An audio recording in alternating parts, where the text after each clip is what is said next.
Živi življenje, ki ti je namenjeno. Zavod Bisernica je organizacija z mnogimi izkušnjami pri delu s posamezniki in skupinami na področju osebnega napredka, sprememb, razvoja komunikacijskih veščin, odnosov med ljudmi in medsebojnega razumevanja, športa, osebne rasti, razvoja kreativnosti, poslovnega uspeha in poslovne uspešnosti. Imajo zelo veliko izkušenj tako z delom s posamezniki, veliko individualnih terapij za zdravje in zadovoljstvo, uspešno športno kariero, svetovanj in coachingov za napredek, osebno rast, uspešnost, dobre odnose in medsebojno razumevanje, kot tudi s poučevanjem manjših, večjih in velikih skupin, komunikacijske veščine, osebna rast, pogajanja, team building, medosebni odnosi, delo s težavnimi strankami.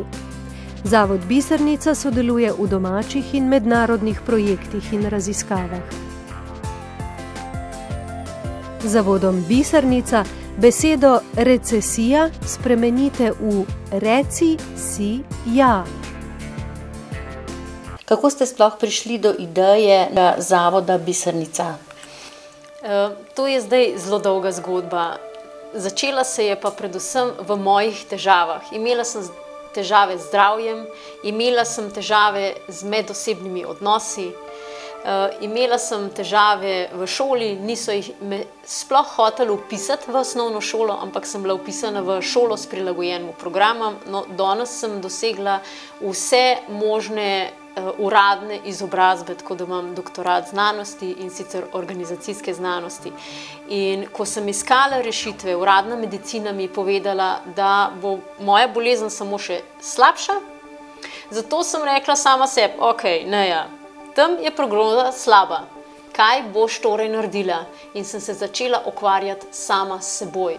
In ko sem se ukvarjala sama s seboj, so se začele čudežne spremembe. Zdravje, vse se je povrnilo. Medosebni odnosi so se izboljšali.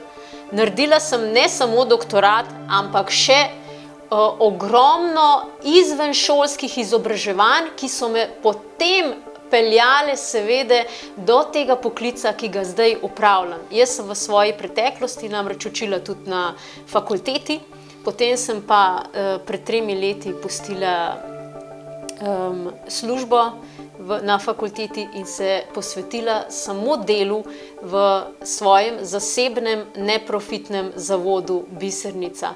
In biser, kaj pomeni biser? Kako nastane biser? To je iz školjke bisernice, namreč v školjko zaide en delček, ki školjko boli, in školjka začne okrog navijati biserovino in nastane nekaj čudovitega. Tako da je to čist prispodoba, da iz vsake svoje težave, iz stresa, iz izgorelosti, iz slabih medosebnih odnosov, iz pomanjkanja avtoritete, pomanjkanja postavljanja ciljev, slabih uspehov, rezultatov, s tem, kar se sooča današnja družba s krizo, lahko nastane čudovita bisernica.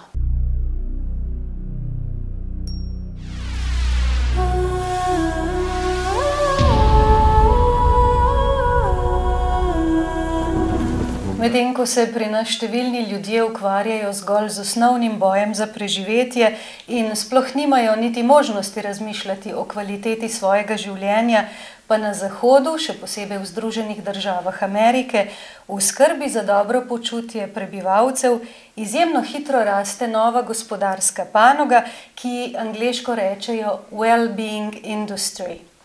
Zakaj se pravzaprav tako hitro razvija in kakšen je njen namen? O tem bomo spregovorili z današnjimi gosti, ki so profesorica Jožica Amadeja Demšar, svetovalka za osebni razvoj in terapevtka, dr. Neja Zupan, ustanoviteljica zavoda Bisernica, terapevtka, predavateljica, magister Andrej Kjajuta, predsednik Združenja za opolnomočenje človeka, učitelj dinamične umetnosti dihanja in trener, in magister Tomaž Korelc, menedžer, poslovnež, kreator in vizionar. Lepo pozdravljeni. Pozdrav. Mogoče pa bi na prvo vprašanje kar vi odgovorili, gospa Medeja. Well-being industry je nekako od 90-ih let postaja ena najbolj naglo rastočih industrij, vključuje vsa področja, ki omogočajo človeku, da se bolje počuti. Od fizičnega, se pravi wellness centri, vemo, kako so v porastu, do centrov za meditacijo, za telo, duha in tudi za dušo. Ti centri imajo osnovni namen, da se obrne razmerje med kurativo in preventivo. To se pravi, da bo vedno več preventive, to pomeni, da človek prevzame sam odgovornost za svoje stanje telesa, duše in duha in da bo vedno manj kurative.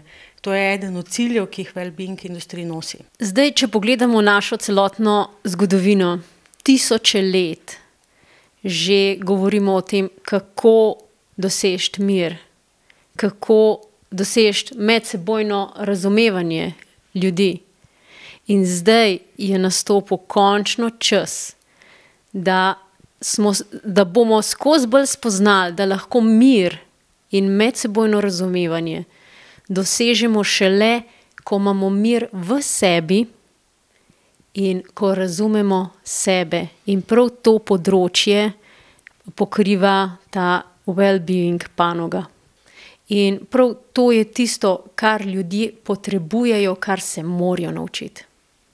Jaz se v Zavodu Bisernica udeležujem različnih izobraževanj že od leta 2005. Sem se udeleževala različnih še izobraževanj, med drugim tudi z dotikom do zdravja in neurolingvističnega programiranja. Z dotikom do zdravja je pač metoda, ki je meni dala osebno predvsem možnost, da pomagam drugim, se pravi svojim domačim, svoji mami in tako naprej. Dočim neurolingvistično programiranje pa je bil tečaj, v katerega sem se pravzaprav zaljubila.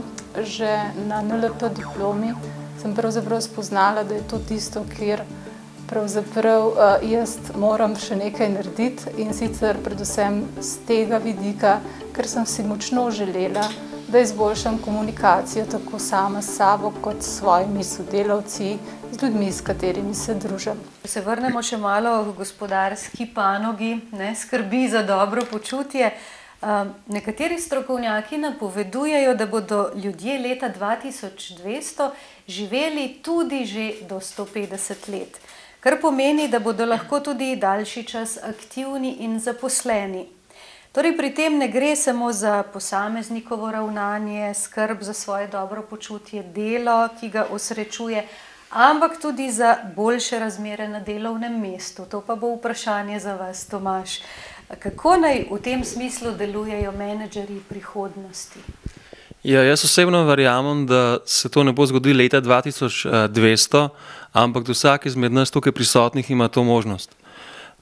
Predvsem je pomembno pri tem se zavedati, da prihodnost človeka je pravzaprav v kibernetičnem človeku, ker tehnologija in človek se bodo na nek način združili. Že danes pravzaprav to lahko opažamo z mobilnimi telefoni, iPadi, iPhoni in podobno. In v prihodnosti bo naše življenjsko dobo povečevala tudi tehnologija. Tako da menedžerji moramo v tem primeru izredno upoštevati tehnologijo in predvsem povsem na novo osmisliti delovno mesto in posel kot celota. Z vsemi temi novimi tehnologijami usmerjeni v kreativnost, v razvoj ljudi kot glavne konkurenčne prednosti na trgu. Po mojem prepričanju se bližamo času, ko bomo priča razpadu velikih sistemov in to bo pomenilo lahko veliko priložnost za to, da posameznik dejansko počne tisto, zaradi česar je ustvarjan. In to pomeni, da bo z to preobrazbo velikih sistemov prišlo do velikega porasta bruto družbenega proizvoda, vendar na povsem drug način, kot si mi to predstavljamo. To bo resnična osebna odličnost v polnosti besede. Ja, mogoče bi to osvetlila še z enim področjem. in sicer to, da je vedno močnejši trend, da človek sam postaja blagovna znamka. Če so prej bili bolj izdelki ali pa firme, zdaj prihaja na to. Se pravi, da ta svoja identiteta, osebna odličnost postaja tisto nekaj, kar prinašaš v odnose, ali družinske ali pa poslovne, ne. In večjo zavest, ko imaš, kaj prinašaš v plus ali pa v minus, se pravi, lažje stvari tečejo. Že to, da že samo do leta 2020 bo na tržišču od 10 izdelkov, ki bodo takrat na voljo, 7 sploh še ni poznanih. Ni poznanih storitev, ki jih bomo takrat ponujali. Pomeni, da še Sploh še niso odkrite. Ni takih poklicev, ne izobražujemo za te poklice, niti še. Se pravi, je dejansko, tako kot je Tomaž rekel, veliko več delati na posamezniku, na identiteti, na promociji vsakega posameznika, da bo vsak zaposleni lahko dal tisto, kar v tistem trenutku sam in družba najbolj potrebuje. Zelo pomembno vlogo pri tem bo imelo izobraževanje. Treba se zavedati, da tehnologija izobraževanja gre blazno naprej in se razvija. Danes so na tržišču že določene računalniške igrice, preko katerih se mi izobražujemo in učimo. Tako da bo zelo veliko znanja na delovnem mestu ali pa teh potrebnih veščin se bomo ljudje naučili skozi igro. In jaz tukaj vidim, da bo ta well-being je pravzaprav nek nov trend v filozofiji vsakega delovanja in znotraj podjetij in tudi pravzaprav v širši družbi. Ker well-being pravzaprav pomeni v učenju to, da se mi igramo tudi skozi igro na veliko bolj prijazen in zanimiv način. To je ta filozofija, ki bo prežemala celotno človeško družbo. V zavod Bisernica sem prišla že pred leti in sicer zato, ker sem bila na zelo pomembnem življenjskem mejniku in sem iskala odgovore na najrazličnejša vprašanja. In tukaj sem znotraj različnih tečajev in terapij našla odgovore nanje. Ugotovila sem, kateri so pravzaprav procesi, ki me ovirajo pri moji osebnostni rasti, kako lahko napredujem, kakšne tehnike lahko uporabim, da se mi življenje izboljša, da v kritičnih situacijah ne zamrznem, ampak grem naprej in se s stvarmi soočam in jih doživljam drugače, ne več kot neuspeh, ampak dejansko kot izziv. In programi v zavodu Bisernica to omogočajo, da se naučiš tehnik, da se lahko soočaš s sabo, da se ti odpirajo novi svetovi in za vse te stvari sem zelo hvaležna. Kaj pa lahko posameznik sam stori?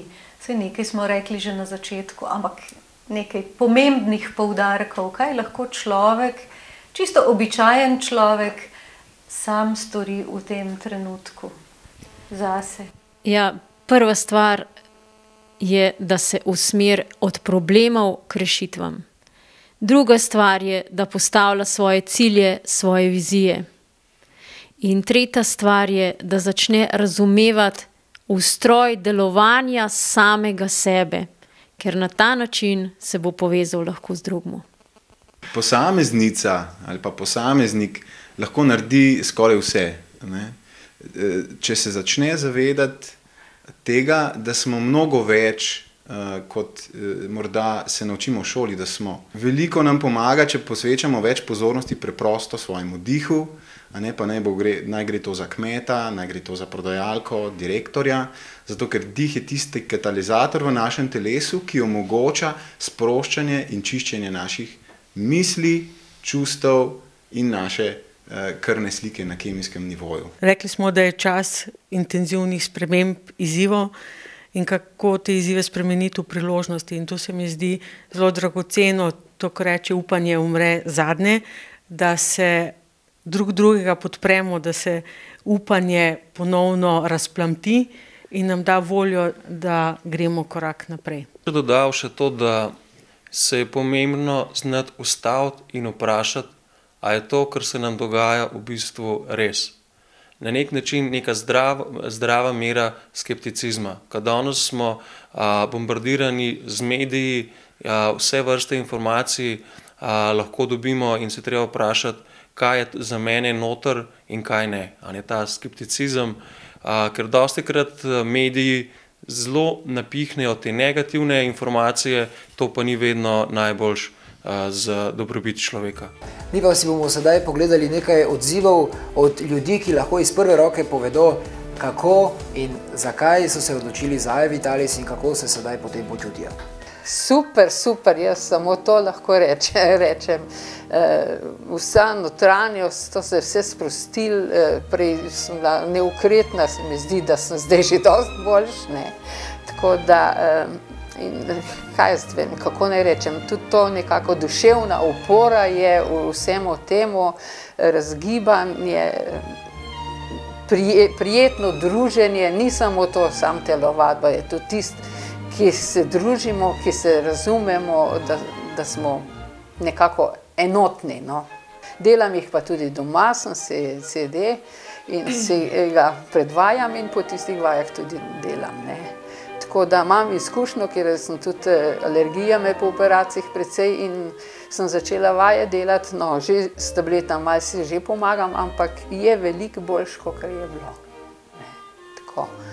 Jaz bi samo pohvalno dala vse od sebe, no. Hvala Maji in gospe, tako da hvala. Za to telovadbo sem izvedela od kolegice. Sem zelo zadovoljna, ker imam veliko težav in sem si tudi s telovadbo, tudi te moje težave sem si v glavnem tudi, precej so se popravile, nič me toliko ne boli. Za želodec sem se tudi, mi ni treba več tablet jesti, se tudi dobro se počutim zdaj, ker to telovadbo imam. Poleg tega imam tudi ščitnico bolano, pa žile in tako, in jaz s telovadbo res sem zadovoljna še pa še.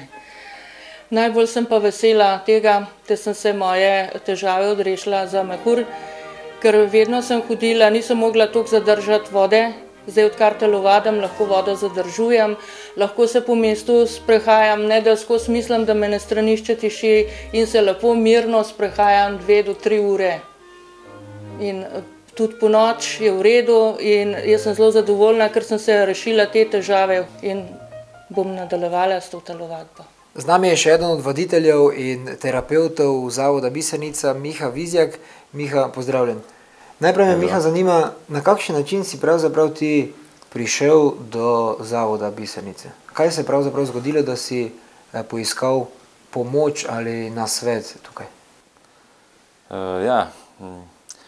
Pred leti sem imel že kronične težave z želodcem in bolečine v želodcu,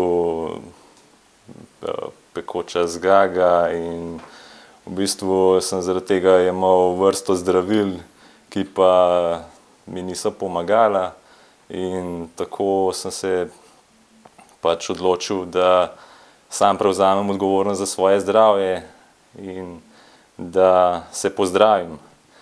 Tako sem spoznal Nejo in se v Zavodu Bisernica prijavil na izobraževanje za energijskega kinezioterapevta. In v tem času sem tudi korenito spremenil prepričanje o tem, kaj je zdravje in se tudi naučil, kako si ga povrniti in tudi vzdrževati. Zdaj praktično ne rabim več kakršnih koli zdravil, tablet. Pomagam si na druge načine. Mogoče zanimivo je to, prej sva govorila, da si bil izjemno navdušen že po prvi terapiji, ki sta jo opravila z Nejo. Kaj te je pravzaprav tako navdušilo? Ob tej priložnosti sem spoznal nekaj vaj,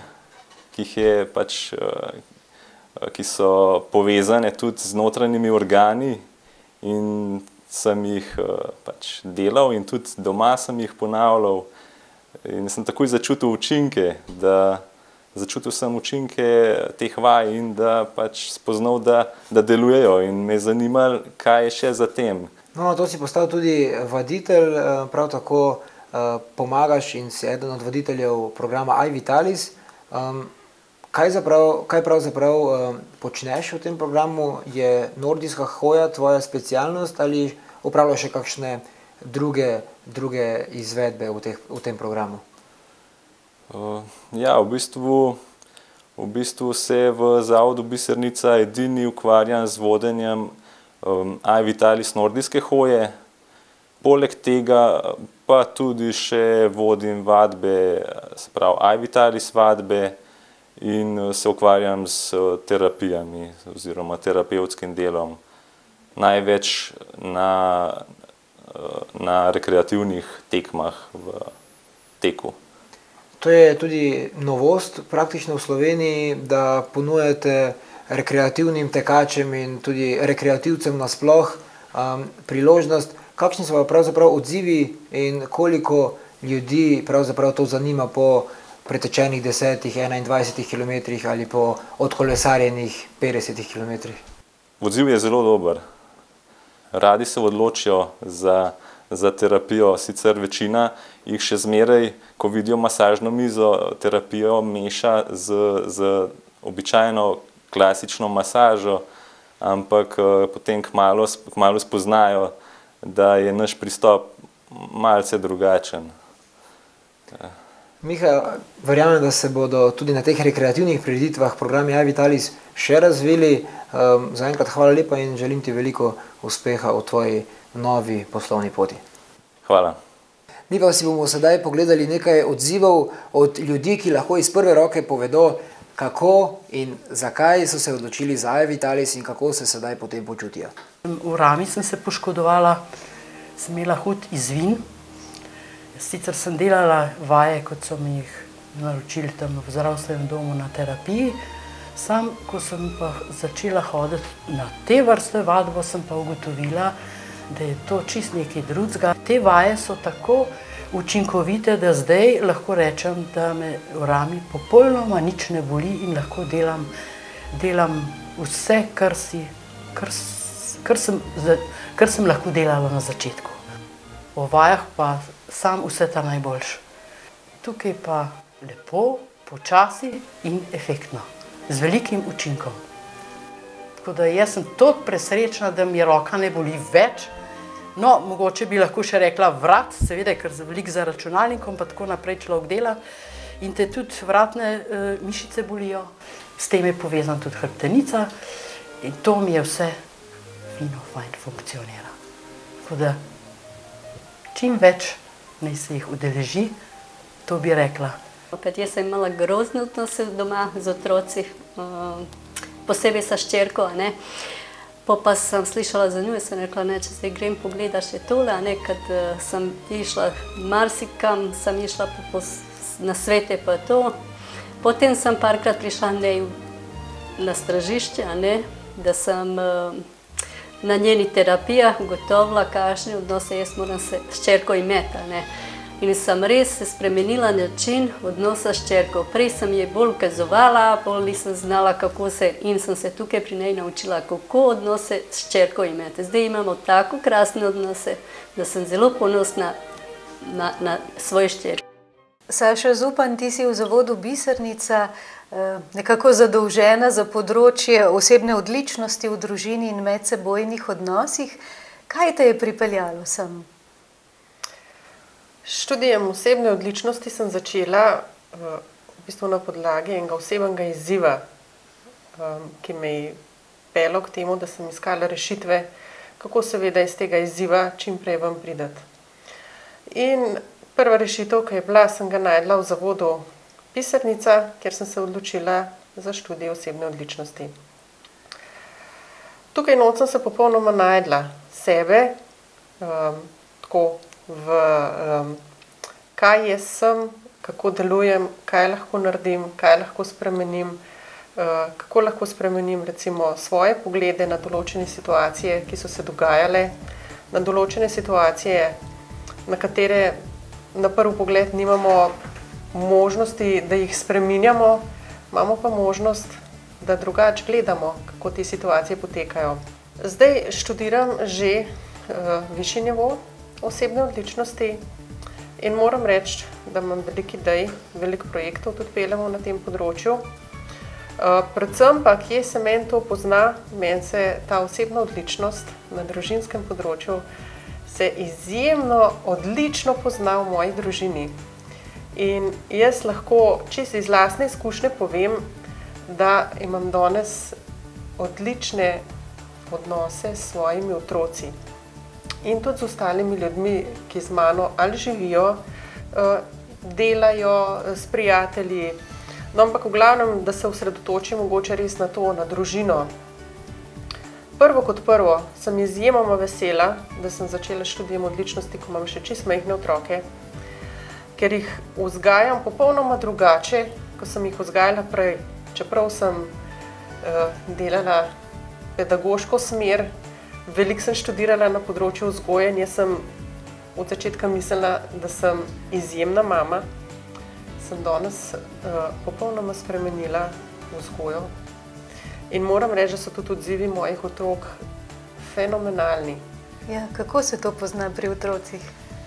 Moji otroci so izjemno umirjeni, sproščeni, medsebojno zelo sodelujejo, so zelo komunikativni, igrivi, ogromno je spodbujanja domišljije, ogromno je igre, ogromno je skozi igro sodelovanja pri družinskih, bomo rekli, vsakodnevnih opravilih.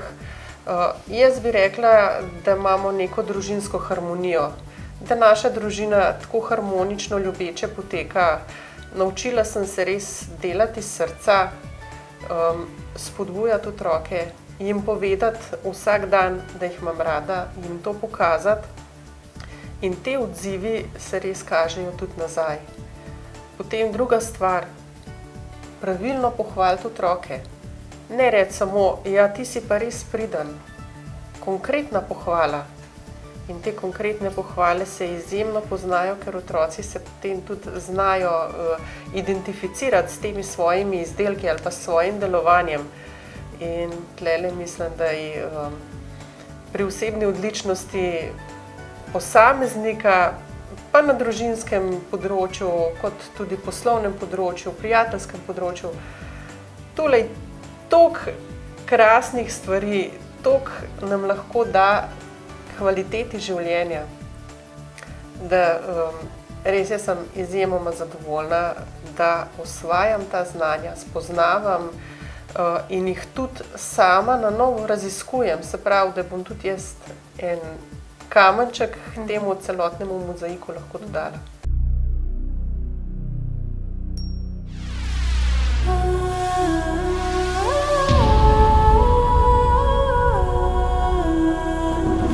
Kdaj živel svoje sanje? Ali je to sploh možno? Kako naj prebijem navade? Kam je šla vsa moja energija?